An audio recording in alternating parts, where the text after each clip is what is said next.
This is Richard John, 1894, and I welcome you to my radio world, where every story echoes from the past. Impact piece had just hit the Pacific Ocean. Scientists' tools are picking up the massive energy, like an earthquake in the water. Even 1,000 miles away, I felt the ground shake a little. People are saying they saw a bright flash in the west, and there's a huge cloud of steam rising where it hit. Piece B hit the Indian Ocean near Sri Lanka, and Piece C broke into smaller bits, hitting parts of the Middle East. And the Mediterranean Sea, coastal towns are sounding alarms for giant wave tsunamis. They've got maybe 3 hours before. The waves hit. The wave from Piece A could be 150 feet tall when it reaches land. Other pieces D and E hit in Siberia and near the North Pole. Smaller chunks are still falling, making the sky look like a fireworks show. The power's gone. Out completely. We're on a small backup battery now, so my signal's weak. If you can hear me, you're one of the lucky ones. The station's lit by red emergency lights, like the sky's glow snuck inside, 3 hours after impact the big waves from Pieces. A and B are getting close to land. The ground's shaking from quakes caused by the impacts. Volcanoes in places like Hawaii and Indonesia are starting to act up. The Earth's hurting. I can't reach most big cities anymore, either. The lines are down or worse. The air's buzzing with electric interference, and this broadcast might cut off soon. Ham radio folks say the waves hit small islands in the Pacific, like Guam and the Philippines. The water's higher than anyone thought. I'm praying for everyone who couldn't get away. The station's rattling books are sliding off desks, and a window just cracked. It's not the impacts directly. It's the Earth shaking from so far away. 4 hours after impact, these tsunamis are hitting major coasts now. The people in the park ran to higher ground.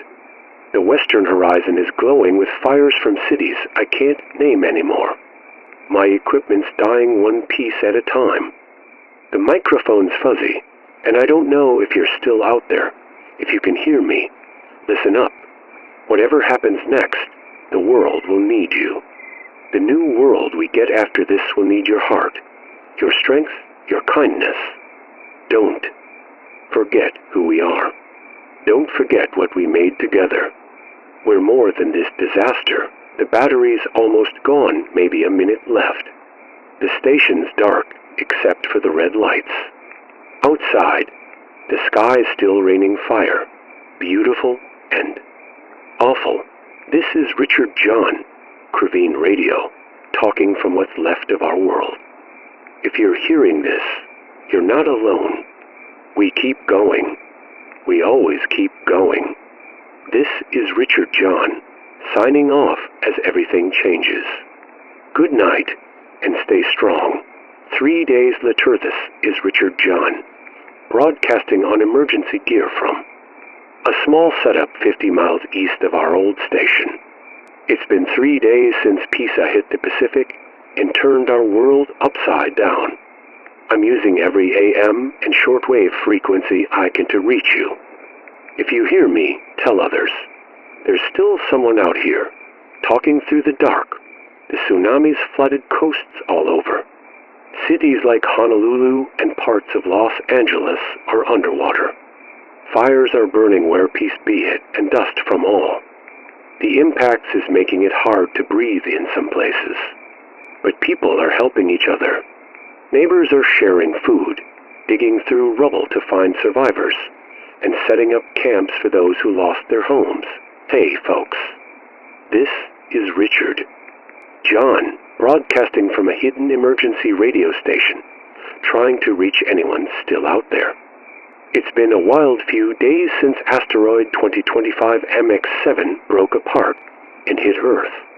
I'm keeping things clear and simple so you can follow along, and I've got a lot to tell you about what I saw and what's happening now, the escape from the station right. After my last broadcast, When the battery died, I didn't want to leave. That radio booth was my home for 25 years. But two of our tech guys, Mike and Sarah, busted through the door and dragged me out. They had a beat-up pickup truck ready to go. We sped off, and not even 10 miles down the road, the ground started shaking. I looked back and saw the Crevine station, my second home, crumble. The big antenna tower snapped like a twig in a storm. It hurt to see it go, but we had to keep moving. What I saw in the piece is he'd want to paint a picture of what happened when those asteroid chunks slammed into Earth.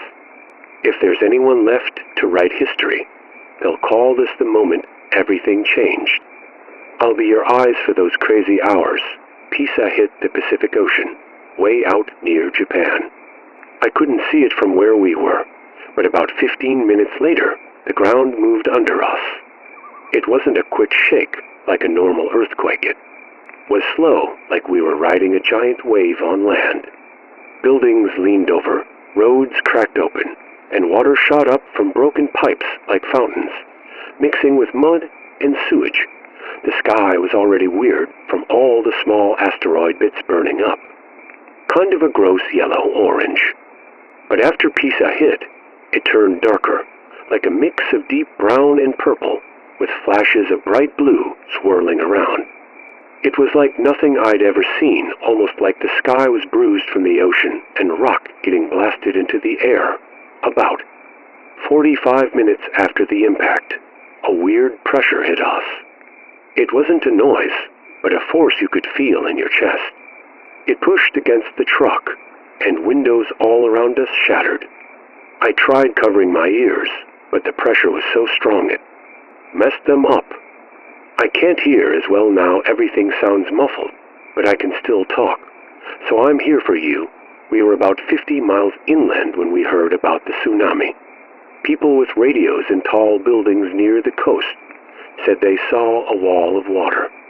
Coming not a regular wave, but like the whole ocean was standing up and marching toward land. One guy in San Diego, broadcasting from a skyscraper, said it's incredible, like a mountain of water. Pray for us. Then his signal cut off. That one stuck with me. The tsunami hit the west coast harder than anyone expected. Waves were 200 to 250 feet high when they crashed into places like Los Angeles, San Francisco, and Seattle.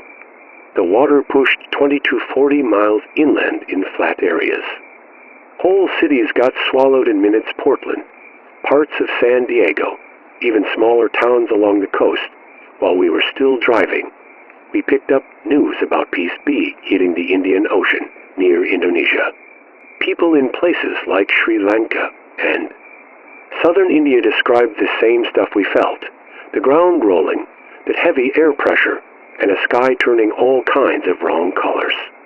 Waves started heading toward their coasts, flooding cities like Chennai and Colombo. Piece C broke into at least 4 pieces when it got close to Earth.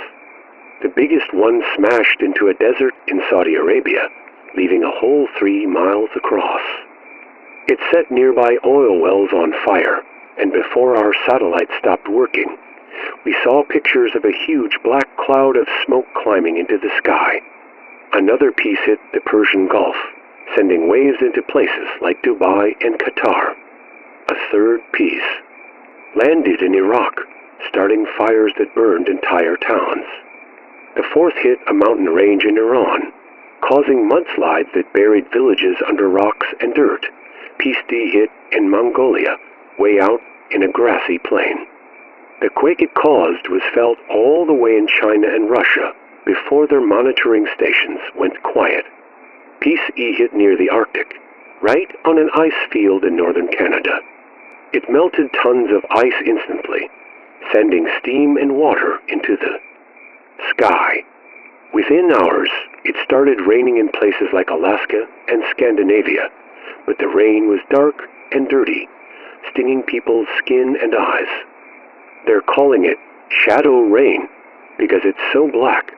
Taking shelter, we stopped at an old barn to hide when the meteor shower got really bad. The sky was like a war zone. Little bits of the asteroid, some as small as sand, others as big as cars, kept hitting the atmosphere. The small ones burned up, making bright flashes, but the bigger ones slammed into the ground. One landed about a mile away, wiping out a small neighborhood. The blast flipped our truck onto its side, even from that far. We were lucky to crawl. Out with just bruises, the electric stuff kept getting worse. Anything with a battery, phones, radios, even flashlights would stop and start randomly. The northern lights showed up way further south than normal, glowing green and red over our heads. It was pretty, but it felt wrong, like the sky was mocking us. By the time it got dark, if you could call it dark, with all that weird light the big pieces had all hit. But the smaller bits kept coming, and they're still falling now, days later. It's like the asteroid's leftovers won't let us rest. There's a sound I can't shake. It's not just the loud booms from the impacts or the wind howling. There's a deep, low hum, almost too quiet to hear, but you feel it in your bones. Some people we've met call it the Earth's cry. It's like the planet's hurting and letting us know. Where we are now made it to this emergency broadcast spot, an old bunker from way back, built for a different kind of disaster. It's underground, safe from the electric pulses messing everything up, with its own power and clean air. There's 45 of us here, radio folks, engineers, a couple of doctors, and some volunteers. Our job is to keep talking to whoever's out there, to keep the world connected. News from outside is spotty. Coastal cities are gone or half drowned. Think Los Angeles, Vancouver, Sydney, Mumbai. Inland places are doing better, but the quakes broke roads, bridges, and buildings everywhere. Power's out across most of the U.S., Canada, and Asia.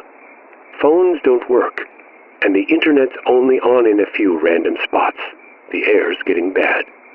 All the dust and junk thrown into the sky is blocking the sun, making it feel like winter. Already. It's 20 degrees colder than it should be, and it's only been 3 days. Rain near the impact sites is full of dirt and chemicals, making people sick. Other places are bone dry because the water's getting sucked toward where the asteroid hit. There's radiation out there, but it's not deadly everywhere yet. The impacts dug up stuff from deep in the earth that's naturally radioactive. And a few nuclear plants got damaged, leaking bad stuff in small areas. We're staying careful, avoiding the rain and keeping our bunkers sealed.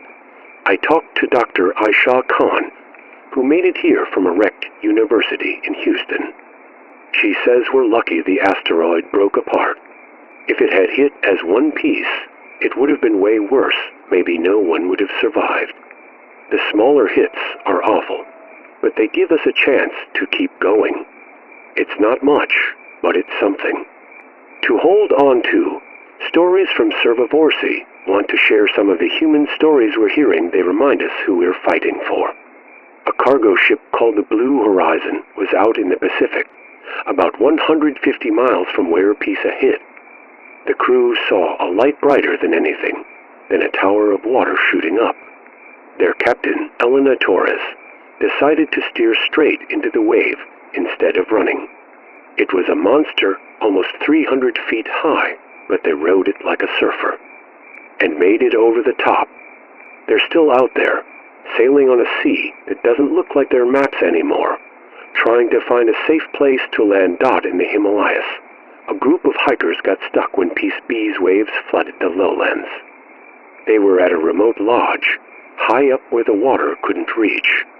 Now, those 20 hikers, some from India, some tourists from Europe, are working together, turning the lodge into a little survival camp.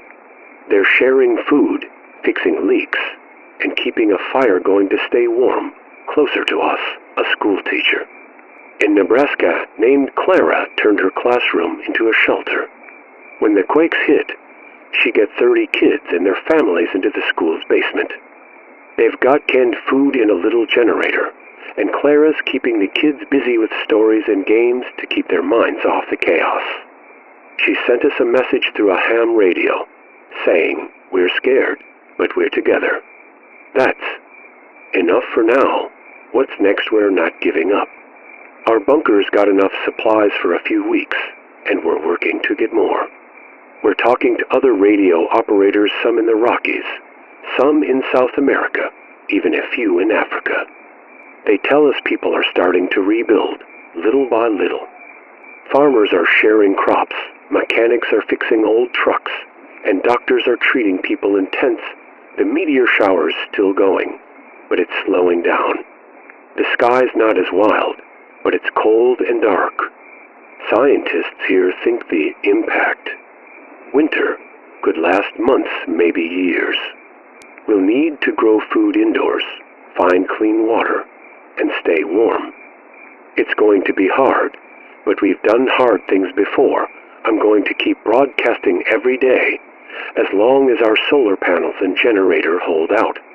If you're listening, try to find a radio and tune in. Share what you know where there's food, water, or safe places. If you've got a story, get it to us through ham radio or any way you can. We're all in this together. Hey there, everyone. This is Richard John, coming to you from our underground emergency radio station. Still trying to reach anyone out there. It's been 2 weeks since the pieces of asteroid 2025 MX7 slammed into Earth, and I'm here to share what's happening in plain, easy words. I've got a lot to tell you, stories of survival, struggles, and what the world looks like now. Stories of survivalance. DT. Lewis, a bus driver named Jamal Carter, was driving a city bus when Peace D hit in Mongolia. The ground shook so hard it flipped his bus off the road. Jamal hit the brakes fast, keeping most of his passengers safe. Now, he's leading about 50 people, passengers, and folks they found along the way south toward warmer areas. There, walking, carrying what they can, and staying together to face the freezing winds blowing in from the North Dot in the deserts of North Africa. A Bedouin family was traveling with their camels when PC hit nearby in Saudi Arabia. The explosion was close, less than 40 miles away, but their leader, Fatima Zahra, knew exactly what to do.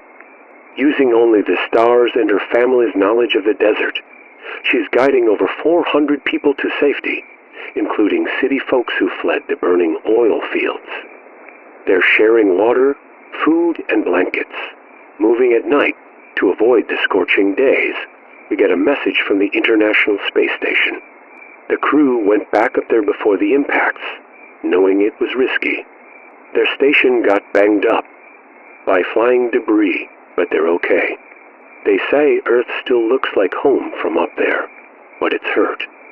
At night, the places where the asteroid pieces hit glow like red-hot scars. Huge storms, bigger than any hurricanes ever, are swirling over the Pacific and Indian Oceans. Because the water's been heated up by the impacts, not every story is hopeful. We've heard from soldiers over the radio talking about fights breaking out over food, water, and safe places to hide. In Montana, a group of scared people tried to break into a missile base, thinking it'd be safe. The radio went silent before we heard what happened. Out at sea, Navy ships say they've seen boats full of people tip over when too many tried to climb aboard, leaving hundreds in the water with no rescue in sight. The big picture impacts were just the start. Now we're dealing with a chain of problems, weather going crazy, the ground shaking, people fighting, and our systems breaking down. All the dust and steam from the impacts is floating in the sky, blocking the sun. Scientists here say it could stay like that for months or even years. It's getting colder every day, and plants won't grow well without sunlight. That means food could run out fast, maybe in just a few weeks. The Earth's still shaking from the hits. Old earthquake zones that were quiet for hundreds of years are waking up. Volcanoes are erupting all along the Pacific, from Alaska to New Zealand. Places already wrecked by waves are now dealing with the ground moving under them, pushing. Up hills or sinking land, our tech's not working right. The electric pulses from the impacts messed up everything: radios, generators, even simple stuff like watches. We're lucky if our gear works half the time. The fancy systems we built our lives around are falling apart, just like the roads. And buildings, but people are figuring things out. New groups are popping up in the ruins of towns and cities. Strangers are becoming families, working together to stay alive. Old skills like fixing things without computers, growing food by hand, or knowing how to bandage a wound are super important now. People who learned this stuff from their grandparents or as hobbies are stepping up as leaders. It's like we're going back in time to survive the future. The sky keeps falling, meteor showers still going strong. I can see it through the bunkers, thick windows, bright streaks lighting up the night, like the sky's on fire. These are the smaller bits of asteroid 2025 MX7, and they'll keep coming for days, maybe weeks. Every flash reminds us how small we are, but also how tough we can be. What I'm doing, I'm going to keep talking on this radio, as long as we've got power.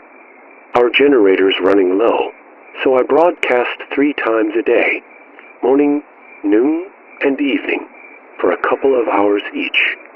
When I'm not on air, I go out with our team to look for supplies, food, fuel, anything we can use.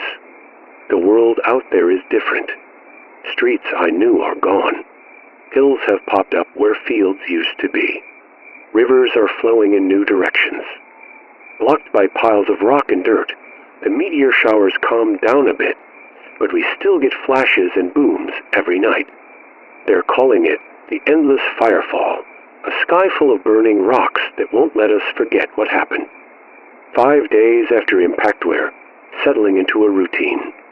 Our bunker's holding up, but it's crowded with 45 people, radio operators, mechanics, a nurse, and a few others who made it here.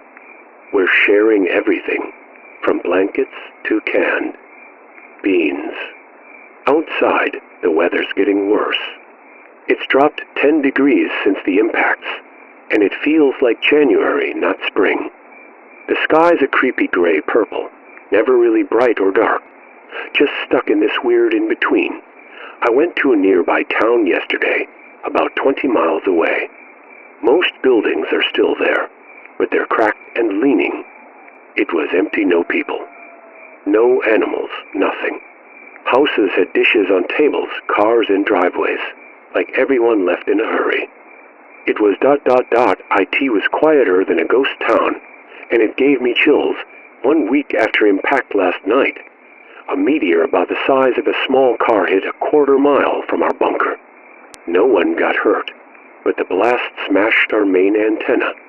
We built a new one from spare parts, but it's weak, so my signal's only reaching about 40 miles now. If you're hearing me, you're close. We've connected with 6 other radio stations in the U.S., some in the Midwest, one in Texas, a couple out west.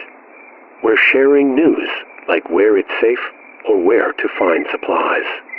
We hear there are groups like ours in South America, Europe, and Australia too. Africa's quiet, though the impacts there hit their radio systems hard.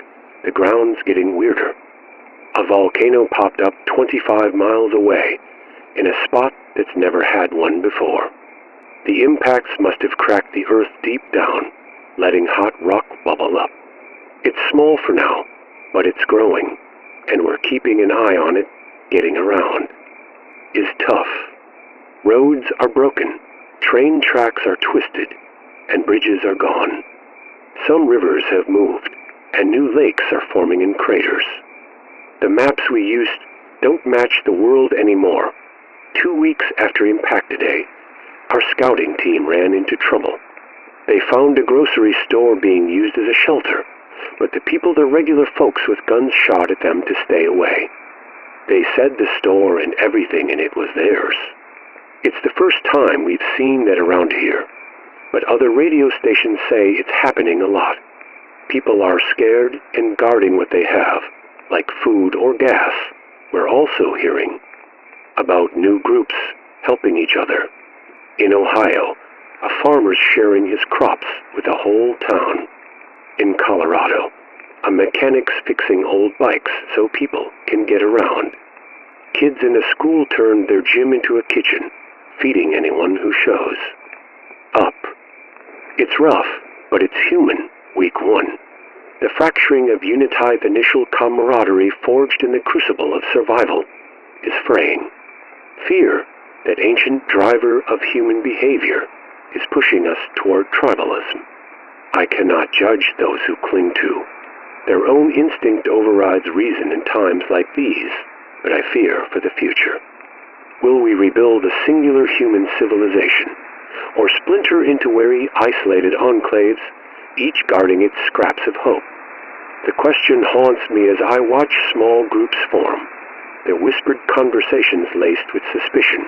Week 3, a glimmer of Hopia breakthrough lifts our spirits. Dr. Eleanor Westlake. Our lead climatologist has analyzed data from our weather stations, cross-referenced with reports from surviving global outposts.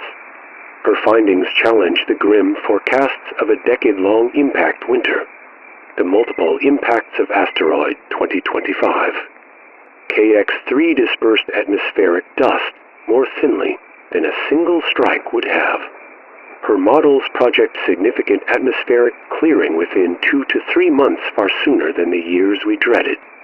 This doesn't erase the immediate threat of famine, but it suggests agriculture might resume before our dwindling stockpiles vanish. For the first time, we dare to imagine fields green again. I ventured alone to a ridge overlooking the ruins of Interstate 87. In the eerie half-light, the world feels both alien and familiar. Stripped trees stand like sentinels, their branches broken but defiant. Deer move through the underbrush, their steps deliberate, unperturbed by the ash-dusted ground. Nature, it seems, bends but does not break. If only we could adapt so swiftly. Week 4, echoes of authoritative first official transmissions crackle through our radios, emanating from Cheyenne Mountain, where a coalition of military and civilian leaders claims continuity of government. They issue directives, secure resources, restrict movement, prioritize reconstruction. Similar command centers have emerged in Russia's Ural Mountains, Australia's outback, and the Andes. But do these voices command armies or merely shout into the void? Their authority feels tenuous, a memory of a world that no longer exists. Our facility votes to align with Cheyenne Mountain, but only provisionally.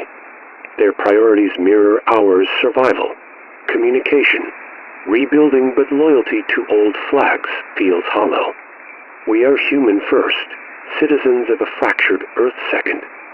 The concept of nationhood may be a casualty of the impact, buried beneath the dust. Week 5, the silent sky's meteor shower, relentless since impact day, has finally ceased. Last night, the sky was still no flashes, no thunder, just an oppressive quiet. The final fragments of 2025 KX-3 have fallen, and the silence is both relief and unease. We gathered outside, staring upward, unsure whether to weep or rejoice. The stars remain veiled by dust, but a new spectacle has emerged. Auroras, vibrant and unnaturally vivid, now dance even at our latitude. The impact disrupted Earth's magnetic field, inviting solar winds to paint our skies with curtains of green, blue, and violet. It's breathtaking, a reminder of beauty in a wounded world, but also a sign of how deeply our planet has been altered. Week 6. Scars of the Earth reconnaissance reports paint a vivid picture of the impact sites. Fragment Alpha's strike in the North Atlantic carved a submarine crater 7 miles wide, its center a cauldron of boiling water, where magma seeps from the fractured crust. Steam rises in endless columns, feeding the erratic weather tormenting the globe. The Black Sea impact is stranger still. 40% of its water has vanished, leaving a steaming mudflat littered with the husks of ships and buildings. Rivers now cascade into the crater, forming waterfalls that churn the air with mist. The Saharan site is a surreal monument. The impact melted sand into a glass plain 3 miles across, its surface smooth as a mirror. At its heart, a jagged pillar of asteroid material looms a permanent scar, alien and unyielding. In Greenland, the ice sheet's partial vaporization has unveiled ancient land, new islands rising from meltwater floods. These changes ripple outward, disrupting ocean currents and amplifying the climate's chaos. Week 7, threads of recovery efforts are taking shape. Military aircraft preserved in hardened bunkers now deliver supplies to survivor enclaves. Medical teams navigate treacherous terrain to treat the wounded and sick.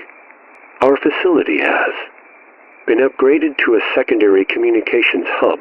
Our broadcast range expanded by new equipment airlifted yesterday.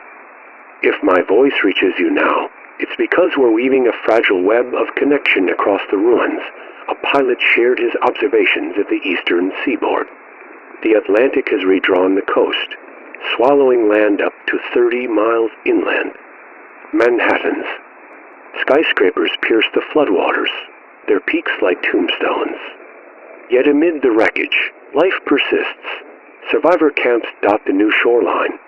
Boats ferry goods, solar panels gleam, and wind turbines spin. Humanity clings to hope, rebuilding with whatever tools remain. Week 8. A city Abernethy joined a reconnaissance mission to a city 90 miles away. My first aerial view of the devastation. The landscape is unrecognizable, not just damaged, but reshaped. Rivers have carved new paths. Hills have slumped. The continent's very contours have shifted. The city, though structurally intact, is a ghost town. A tsunami surge, perhaps 10 feet high, flooded its streets but spared its towers. Evidence of an orderly evacuation abounds.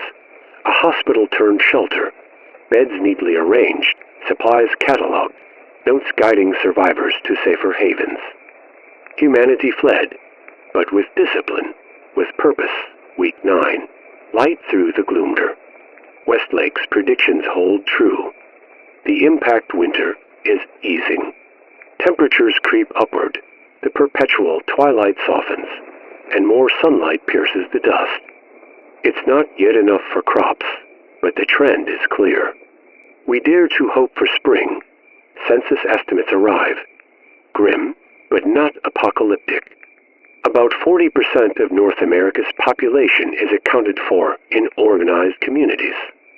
South America and Australia report similar figures, while Europe, Asia, and Africa harder hit fare worse. These numbers are incomplete. Countless survivors remain uncounted, scattered in small bands. Our species endures, numerous enough to rebuild, diverse enough to thrive. Week 10. Democracy Rebernauer facility held its first post-impact election. Not for politicians, but for practical leaders, expedition coordinators, resource stewards, communication chiefs. Ballots were paper, counts transparent. Democracy, leaner and more immediate, lives on. Across the region, survivor groups are forging similar systems authority, earned through competence and trust, not inherited or seized. Yet shadows linger, reports of power grabs and hoarding in larger enclaves. Still, cooperation prevails. For every act of greed, there are countless gestures of solidarity. These are the stories I choose to amplify, the foundation of our new narrative. Week 12. A new beginning 3 months post-impact, we shift from survival to adaptation. The fragments of 2025 KX3 have redrawn our world. coastlines erased, climates warped, cities drowned, populations scattered. The challenges ahead reviving agriculture, rebuilding industry, reweaving society are immense. Yet we have endured the unthinkable. We have faced the sky's wrath and emerged, battered but unbroken. This is John Cold, broadcasting from a world remade. The impact event is no longer our story's heart. It is merely its prelude. We now write the next chapter, not just survival, but life. Stay tuned as we chronicle humanity's resilience, our stubborn will to rise from the ashes. Hello, everyone. This is Richard John 1894, speaking to you live from Cravine Radio in what feels like the most important night of my 20 years on air. It's 6:00 p.m. Central Time on October 20th, and we've got 35 days until a possible disaster. That could change everything. I've been in the studio through tornadoes, power outages, and the big floods of 2019. I've talked you through scary times and hopeful moments. But tonight, it's different. It's like the whole world's holding its breath. If you're just tuning in, here's the big news. At 1:00 p.m. today, NASA and scientists from around the world announced they found asteroid 2025 MX7. It's a huge space rock, about 1 mile wide, and it's heading straight for Earth. They say there's an 80% chance it'll hit somewhere in the Pacific Ocean on November 24. I told my bosses we're not playing music or ads tonight. This is too important. They wanted to stick to the usual stuff, but I said I'd quit if they didn't let me stay on to talk to you. So, I'm here, and I'm not going anywhere until we figure this out together. This asteroid was first noticed 12 days ago by a college student named Maria Chen, who was using a small telescope in New Zealand. People thought she was wrong at first, just a kid with a wild idea. But then, 5 days later, a big observatory in South Africa checked her work and said she was right. Now, telescopes everywhere are watching this rock, and they all agree it's coming our way. They double-checked the numbers, hoping they messed up. They didn't. Scientists say this isn't like the asteroid that killed the dinosaurs millions of years ago, but it's still really bad. If it hits, it could release energy equal to 100,000 megatons of TNT. To give you an idea, the biggest bomb ever tested was 50 megatons. This is 2,000 times bigger. It could wreck cities, change the weather, and make life really hard for a long time. My dad called me from Nebraska right before I started tonight. He said the roads are packed with people leaving big cities. Gas stations are out of fuel. Stores are running out of cash because everyone's pulling money from ATMs. We've got 35 days, but people are already scared and acting fast. The governor's going to talk to the country at 8:00 p.m. tonight. I heard she's been taken to a safe place, and other leaders are hiding in secret spots too. They're starting emergency plans. The stock market's closed because it was crashing too fast. Markets in places like Japan and India are already a mess. Things move so quick online, it's hard to keep up. A friend who used to work at NASA texted me. She thinks the asteroid might hit somewhere in the Central Pacific. If that happens, places like Hawaii, California, and even parts of South America could get hit by giant wave tsunamis maybe 300 feet tall. Those could wipe out whole towns in just a few hours. Day 6 up to It's been 6 days since we learned about this, and I've been living at the station, sleeping on a cot in the office. Things out there are getting worse. All the stores in big cities are empty. Not just things like milk and batteries, everything's gone. One of our producers showed me a video of people fighting over bags of pasta and cans of soup. Stuff we never think about is suddenly worth everything. The internet keeps going down because so many people are trying to use it. Phone lines are Jammed too. Everyone's trying to call their families or post messages online to say, "I love you," or "I am sorry." It's sad, but it reminds us what really matters when things get tough. The government's put strict rules in 20 states, like curfews and soldiers on the streets to keep things calm. But it's not working everywhere. Some places have had big fights, and parts of cities are burning because of looting. People are turning to faith in a big way. In cities like Minneapolis, Austin, and San Diego, churches, mosques, and temples are so full they're spilling into the streets. I saw a live stream of a huge prayer meeting in Brazil that crashed because too many people were watching. When you're scared, you start looking for hope anywhere. I even said a little prayer myself, something I haven't done since I was a kid. I talked to Dr. Jamal Carter, a scientist from the University of Arizona, a little while ago. He said something that's got me worried. This asteroid MX7 is spinning all over the place, not nice and steady. That makes it harder to know exactly where it'll hit, and it might break into pieces when it gets close to Earth. That's not what we want to hear. Day 10 up to Teton days in, and the world looks like a different place. Big cities are almost empty because people who can leave are going to small towns or the countryside. Houses, even fancy ones, are being left behind. I heard about million-dollar homes in California with doors wide open, cars still in the driveways, and nobody there. Countries aren't really countries anymore. The U.S. tried to close its borders with Canada and Mexico, but so many people were crossing that they gave up after a day. In Europe, people are moving from one country to another like there are no borders at all. Only a few places with really strict armies are keeping people out. The good news is that scientists are working together like never before. NASA, scientists from Russia, China, and even smaller countries are all teaming up.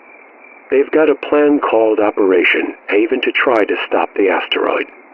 They're building rockets with big bombs and special machines to push the asteroid off its path.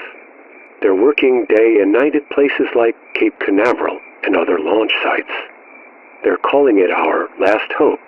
I'm crossing my fingers it works. Day 12 up to Teats, been almost 2 weeks, and things are even crazier. Power's going out in some cities because too many people are using it, and nobody's fixing the systems.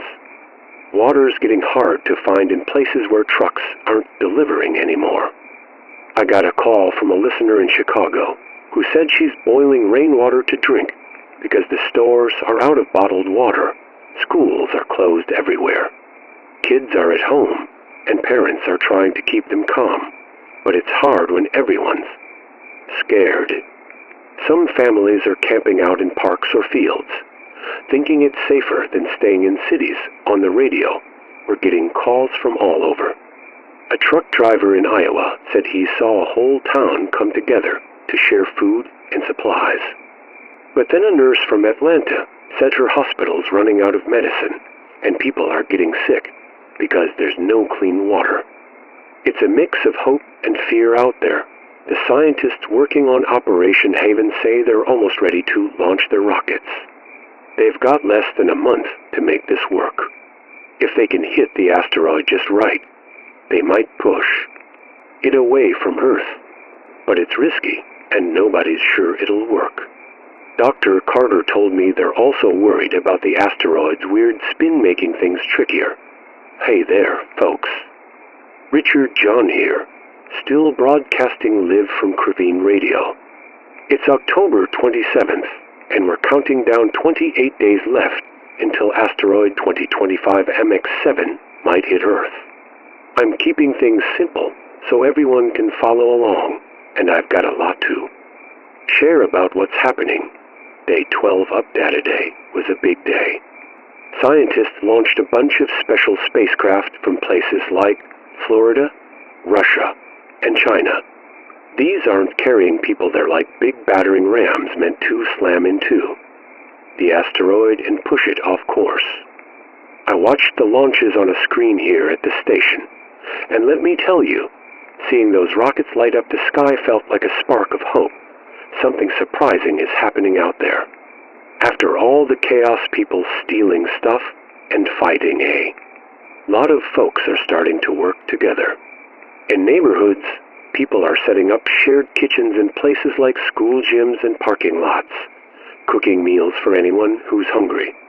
Others are turning churches and community centers into little clinics to help the sick or hurt. It's like we're remembering how to be kind when things get tough, but it's not all good. Some weird groups have popped up, saying the asteroid is a punishment from above. One group, called the Final Dawn, has been causing trouble, attacking science labs in a few countries. They think we shouldn't try to stop the asteroid. It's scary how fear can make people act so wild. Day 18 up to Tethos spacecraft hit the asteroid today. The news is mixed. They managed to change how the asteroid is spinning, but it's still heading toward us. Now, scientists are getting ready to try something bigger, nuclear bombs. They're building the biggest ones ever, hoping they'll push the asteroid away. It's wild to think the same weapons we built to destroy could save us. I talked to a counselor friend yesterday, and she said people are struggling to make sense of time right now. It's hard to plan for next week when the world might change in a month. But people are still doing everyday things, feeding their pets, fixing their cars, even kids doing homework for classes that might not happen. We hold on to normal stuff. Because it feels safe, money's not worth much anymore. Stores are closed, and people are trading things instead. Food, water, blankets, those are what matter now. I heard about a guy in Kansas who traded his fancy motorcycle for a few cases of canned food and a flashlight. Day 25 update yesterday. They launched those nuclear bombs, 5 huge ones, stronger than anything we've ever sent into space. They're on their way to the asteroid and should get there in about 6 days. Everyone's hoping this works, but we're nervous. People are starting to talk differently.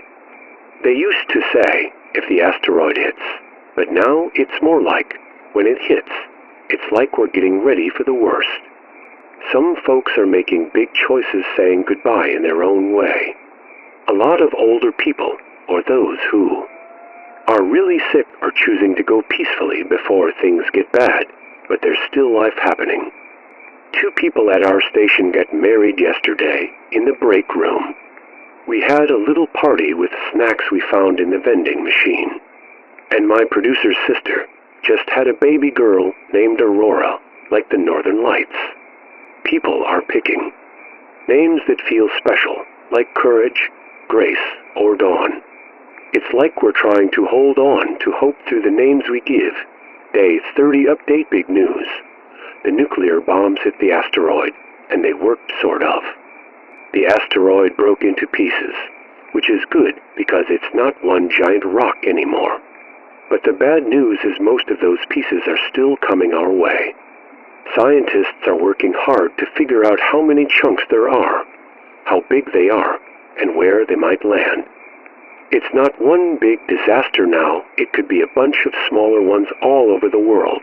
I called Dr. Aisha Khan, a scientist friend from Texas A&M, and she sounded exhausted. She said there might be 10 to 15 big pieces, plus lots of tiny ones. That'll burn up in the sky.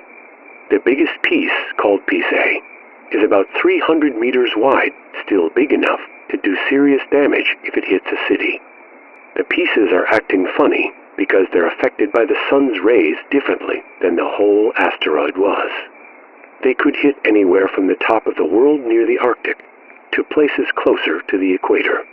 The southern hemisphere might get lucky and avoid direct hits, but the dust and weather changes will affect everyone. Day 35 up to scientists have a better idea of where the pieces might land. Piece A is heading for the Pacific Ocean, about 400 miles off the coast of Japan. Other pieces could hit places like Southeast Asia, the Middle East, or even parts of Russia. The smaller bits will burn up in the sky, and experts say it'll look like the most amazing shooting star show ever. It's beautiful, but it's also a warning of what's coming. People are leaving cities near the coasts in droves. Places further inland are getting crowded with folks looking for safety.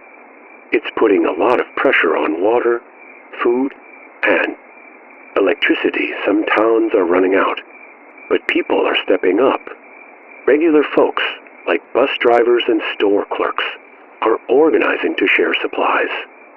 Some kids are even helping by passing out blankets or water bottles.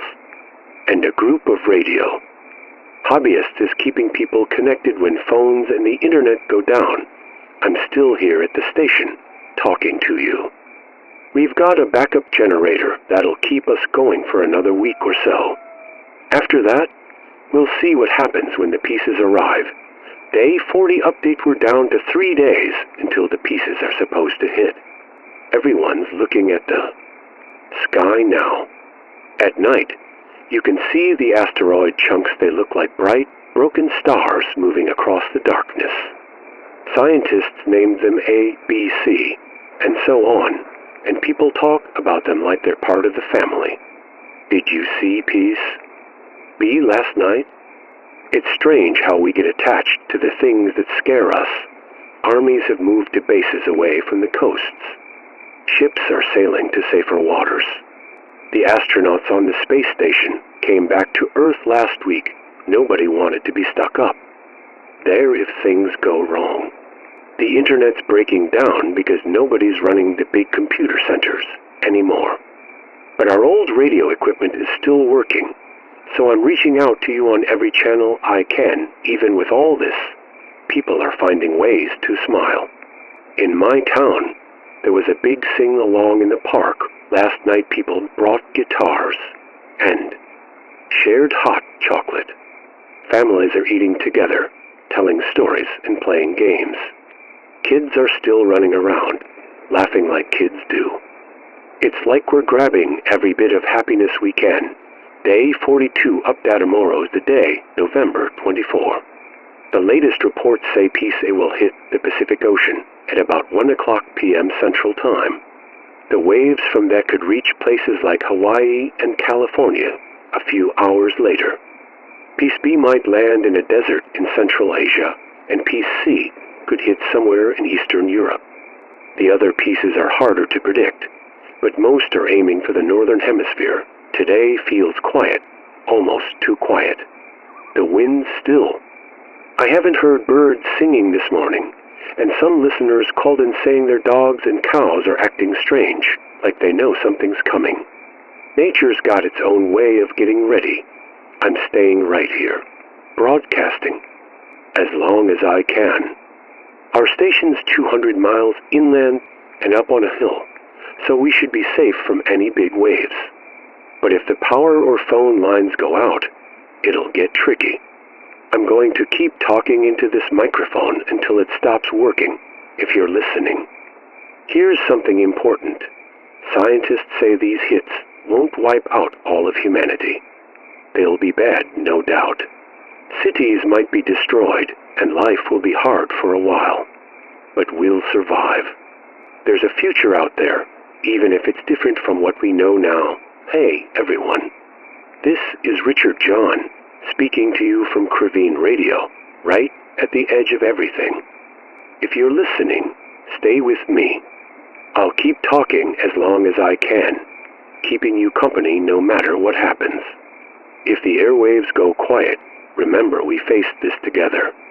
We looked up at the sky, held on to each other, and showed the best of who we are. The night is bright with stars, but those asteroid pieces are brighter, scary, but kind of beautiful. I'm staying on air all night. No songs, no ads, just me, talking to you through the darkness. Here at what might be the end of the world as we know it.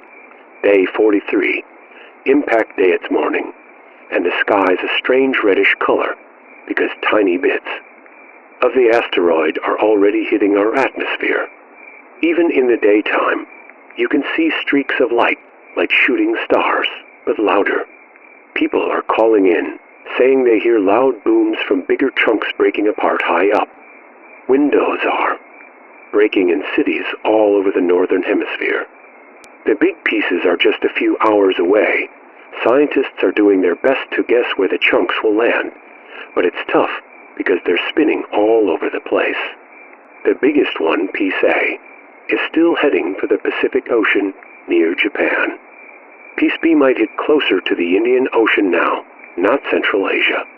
Piece C is aimed at the Middle East, or maybe North Africa. Our phones and internet are barely working. Satellites are messing up because of all the space junk. This radio might be one of the last ways to talk to a lot of people at once. I just heard the governor told all the police, firefighters, and other emergency workers to go home to their families. It's a kind thing to do, letting them be with their loved ones. History will remember that.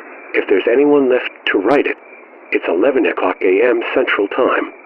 The sky's getting darker, like a smoky sunset. The small asteroid bits burning. Upper making everything look orange and spooky. Most people have left the streets. Some are hiding in basements or train stations. From my studio, I can see a group of people in the park nearby. They've got blankets, snacks, and a few binoculars. They're looking west, toward where the Pacific impact will happen, even though it's too far to see. They're just there watching, wanting to understand what's coming. That's who we are, curious. Even now, 2 hours to piece the impact me equipment's acting up. The lights on my control board are flickering because the asteroid bits are messing with electricity everywhere. I've switched to some really old radio gear we had in storage. It's simple, but it's tougher than the new stuff. 1 hour left in getting bits and pieces of new smaller asteroid chunks are hitting far-off places. One landed in Alaska, another in Mongolia. Boats in the Pacific say they see steam shooting up where big rocks are hitting the water. The people in the park are still there, holding hands in a big circle. They're calm, just standing together. I wish I could be with them, but I'm here, talking to you, connecting everyone who can hear me. 30 mini-test equipment's failing fast. The station's shaking a little, and my microphone keeps cutting out. I'm down to just this mic, and a backup radio transmitter. The power's going on and off, but our emergency generator is keeping me on air for now. 15 mini-test sky looks wrong purple, green, orange, like a painting gone crazy. Little asteroid pieces are falling. All the time now, flashing bright and then booming far away. It's like the sky's getting ready for something huge. 5 minutesium not going anywhere. If you're listening, you're not alone. We're all in this, spread out but together. This might be the last thing we all share. 1 miniateth machines. Tracking piece A stopped working. It's either really close or our tech broke. Here we go,